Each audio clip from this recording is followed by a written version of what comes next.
Hey, what's going on?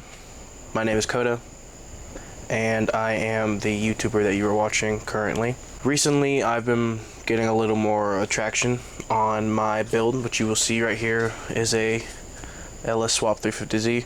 I wouldn't say that LS swapping a 350Z is anything out of the ordinary. It is just something around my location that isn't necessarily popular until you get into like the next town over. From some of the attractions of increased views and etc. from posts that I have on TikTok, Instagram, and YouTube, I've gotten a lot of people, because I slipped in how much my motor was worth and how much money that I've put into it. A lot of people who have almost called me out, and they were just like, oh, there's no way it's worth that much. This kid's not swapping his motor into a 350Z. He's chatting crap. He doesn't know what he's talking about. And instead of getting upset and replying to every single comment, I thought it'd be more appropriate to be like, hey, these people are subscribing to my channel and they're commenting because they don't know who I am. I've never made that apparent. I've never made an intro to, hey, I'm Koda, you know? So I figured I would kind of update you guys on who I am, where I started, where I plan to go, and update you guys about, for example, how much money is actually in just the motor of my LS Swap 350Z. So, by no means did I ever grow up with a bunch of money or a family that stayed together or, you know, a perfect life where I grew up with everything I wanted handed right to me, you know. Never was that a thing that happened. Pretty much had to work for everything that I've ever had. It's just kind of like how I was raised, right? So, for example, the first thing I ever necessarily really wanted was a airsoft pistol, and my dad made me work for about 3 weeks of construction on his site in order to afford this cheap little airsoft pistol.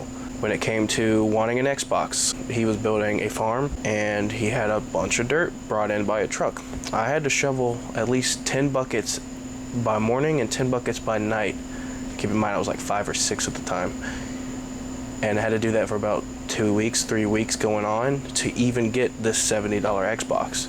Now I'm an adult and I'm working, and I've made enough money where I'm like, I could just buy this stuff. And I am very appreciative of growing up and the way my parents raised me. Part of knowing that you have to work for what you want, and that's made me push harder and work longer hours, take as long as overtime as much as I could, and just get my money, you know what I'm saying? So right out of high school, I was just having a conversation with one of my buddies. Speak of the devil, he's right here. Hey, bud. Hey, what do you get when you combine Arnold Schwarzenegger with Michael Jackson? Anyways, like I was saying, one night, right, like maybe a month or two before graduation of high school, I had a conversation with my dad and my buddy on the phone, and we were talking like, oh, wouldn't it be cool if you got into drifting with me too? Because he does drifting. He's up in New Jersey area, and he knows like Connor O'Sully. He's made a name for himself when he hasn't even done anything yet, so that's positive progress. And now he's just now bought a 400 horsepower single turbo BMW. He can let you know in the comment below what he's planning to do with the car, what he's wanting to do with the car. You guys will probably see him in the near future on my channel because I plan to upload. So we brought up to Dad like, hey, I want to build a race car. And of course Dad grew up building race cars too. That's what he did for fun growing up. I'm pretty sure he was a master tech. He wanted me to buy like an old Camaro, like a cat eye Camaro, something like this. I wasn't too intrigued on that, but I really liked the way the old small block Chevy / LS was, and I liked V8s. I liked the way they sound. I grew up around V8s, you know, it's just something I did. Well, that was kind of a challenge when I liked import cars. And then it came the challenge where Dad's like, oh, just put a V8 in it. And I was like, can that be done? Patrick chimes in because he's part of the drift community and he knows, yeah, people do it all the time. Huh. And that's where it struck. So right out of high school, I got all the little graduation envelopes and I opened it up. I took the money from the envelopes from family sending in money, and I had saved up a bunch of money and I bought this thing wrecked. It was a very bad idea and a poorly invested decision, but you know what? My dad was there for it, and I was there for it, and we're like, it's the only way it's gonna happen. They want $7,000 for a freaking rolling shell on one of these things now. So we bought it, got a quarter panel. Me and my pops cut the rear end out of this thing and welded it. Now along this route, I've blown up 2 transmissions, blew up the rear end.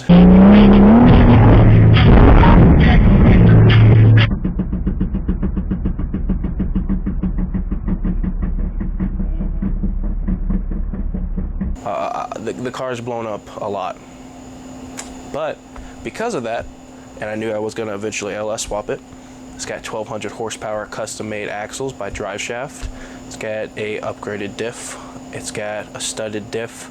It's got Bellworks, chassis supports, Z1 Motorsports. Nothing on this car has OEM suspension other than the struts and the springs. That's crazy to think about. I just said that. The only thing like stock is interior. It's got a wide body on it. I cut the fenders up to put big tires underneath. Eventually I did go out and find a motor. I found a motor from I think it was an Escalade 2004. It was a Gen 3 LQ4. That's obviously what I got right behind me. I was just gonna build a 6-liter, but then Dad brought up, he was like, oh, you should try and, beat my drag strip times. And I was like, oh, I'm pretty sure I could. We can use modern day technology. I'm not building a small block Chevy, I'm building an LS. Oh, you couldn't beat my time. Oh, I'm sure I could. Oh, just watch me, I'll do it. Did I still say that today? We still joke around. And I was like, all I have to do is get a 5.3 and put a turbo on it. And he's just like, well, I did mine naturally aspirated. You should see if you could do yours naturally aspirated. So that's what I did. And he was like, yeah, mine was like a Stroker 412 small block Chevy. Picture of my dad's Nova. He was able to run these times on the screen. And he did it, I've been running the V6, and this V6 has gone through a bunch of bolt-on parts, freaking stuff that I should have never put on this car, and it still has never ran the times or anywhere close. So here I am, maybe 2 years out of high school, picking up my LQ4 for $500 from some dude who just pulled it out of a truck and then realized he didn't want to do an iron block, he wanted to do an aluminum block because it was lighter. Well, I had already made up in my mind that when I did the stroker, I was going to go ahead and set it up for future reference. Not just build a motor, oh, this is good, now I got to tear it apart and put what I actually want in it. I just put what I actually want in the stroker. So I knew I was going to boost it, and I knew if I wanted horsepower, I would need something that could handle horsepower. Not saying aluminum can't, but you're more reliable with something a little more stiff. Couldn't afford billet at the time, so I decided to get an iron block, and that's what I got. I got my LQ4 iron block. Then I started to see how expensive it was to actually build a stroker motor. This is where the price of $20,000 came in, because looking at it, you don't think that. You think it's just a pulled motor from a freaking truck, but no one knows what's inside of it. The only thing you can see is the aftermarket ported heads and all the other stuff on it. So of course people are confused and they're like, that's not a $20,000 motor, So here we go. Here is what is in my LQ4 fully forged, stroked 408, custom built by yours truly, fully in and out. It's crazy I built this motor, dude. Hope it does what I need it to do. But yeah, let me go ahead and read out what the motor's consisted of. So I have a little bit of what I have on the motor as far as I could remember with my head on what I've put in the motor. There's a bunch of money that I'm not even including in the price tag of where I've had to switch up the motor twice. The motor was going to have a small cam in it and just build boost off of the way the cam works. So if you guys don't know how cams work, if you got a good graph, a solid graph, all boost does is raise that graph. So if you have a cam that's doing this with your motor, the boost is just going to add to that, and it's still going to do this. So if you could find a cam that brings it up like this, all the boost is going to do is raise that chart higher. So obviously you want a cam for a light car to kind of pick up on the higher RPMs. That way you're not getting instant torque and everything on a light car that's super small and it spins the tires and they never gain traction. Well, that's what I thought, right? I ended up joining an LS swap group chat for the 350Zs on Facebook, and they gave me a lot of information, including getting numbers and comp racing, custom cams, and BTR. So I got with BTR, and they figured out what I wanted to do to the motor, what I have done to the motor, and etc.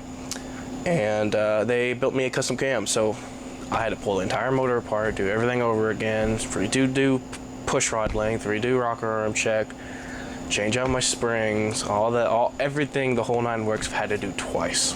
and that was not even included into the price tag of the LS, because I'm only including what's in it right now. So here we go. I'm gonna read off pretty much what I have and explain kind of this is why I'm going this route. So obviously, as I told you guys, it's an iron block LQ4. I chose obviously the iron block because it'll be able to hold more boost down the road compared to an aluminum. It's got a fully forged and balanced stroker kit in it. Now obviously, you know, if you had a stroker with bigger pistons, you have to take it to a machine shop. So I took it to a machine shop. I had it bored 30 over, clearance for the crank, cleaned it, block, deck, went over everything, just a bunch of stuff, and it cost almost $3,000 just to do that alone.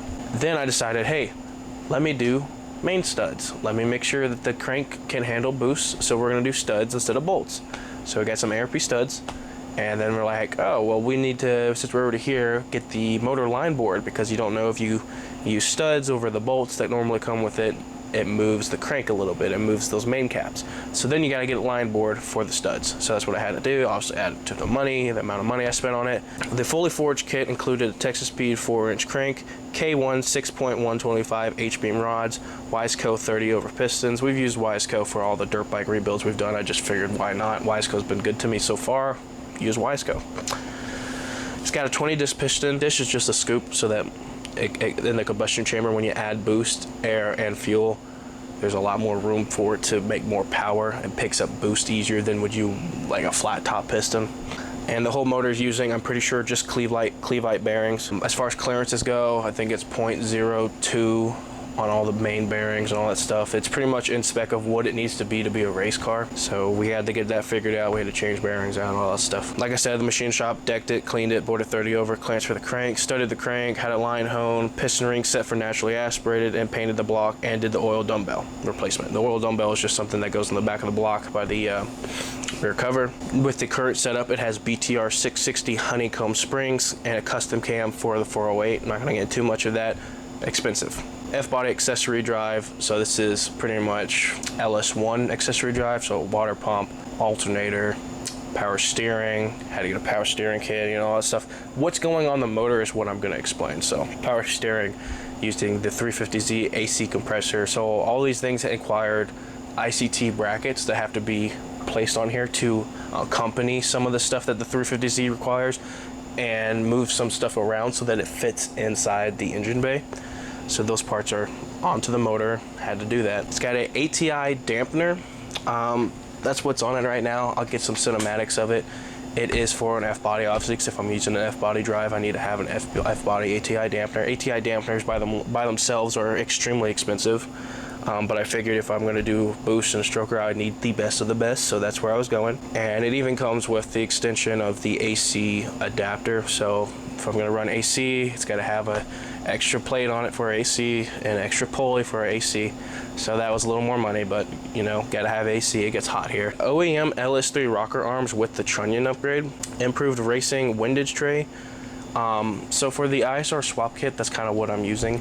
I had to get a hold of ISR a lot, and it was like, hey, you guys didn't build this kit to be universal like you said. I can't even use this thing with the studs because the studs came up too far off the block. So this is when it came into drilling, hardened washers welded to the unit, had to cut up the windage tray and weld aluminum. You know, there's a bunch of stuff that went into this motor that not a lot of people I feel like appreciate, just because they were like, huh, I just go out and buy a motor. I'm not that way. If I'm beating someone with something, damn well better be done with my own hands. That's just how I am. It's using BTR push rods. I had to go through 2 sets of push rods. Holley steam port with steam port add-ons. That was expensive as well. I don't know why Holley made these adapters so expensive for steam ports. They're just little screw-in ports with hoses on them. Everything has OEM AC Delco sensors. I've been a tech for 6 years is another thing I forgot to tell you guys. So I've been working for big brands for many years, and I've just learned, hey, use OEM sensors, man. Don't even trip about it later. Just get it done. OEM, spend the price, get the quality, you know. Trick flow, timing, chain, dampener kit. This is just a little, the LQ4s don't come with a dampener, but the LS3s and everything come with this heart-shaped black dampener that just keeps the chain from slapping around and having too much slack. The chain shouldn't have slack enough to even reach it, but you know, it's there. I figured, you know, when it comes to spinning the motor as much as I want to spin it, let's just put in the cheap little cheap little insurance add-ons, you know what I'm saying? Summit billet rocker stands is probably the only billet thing that I have inside the motor, is the rocker stands. Summit lifter guides and Summit LS7 hydraulic lifters.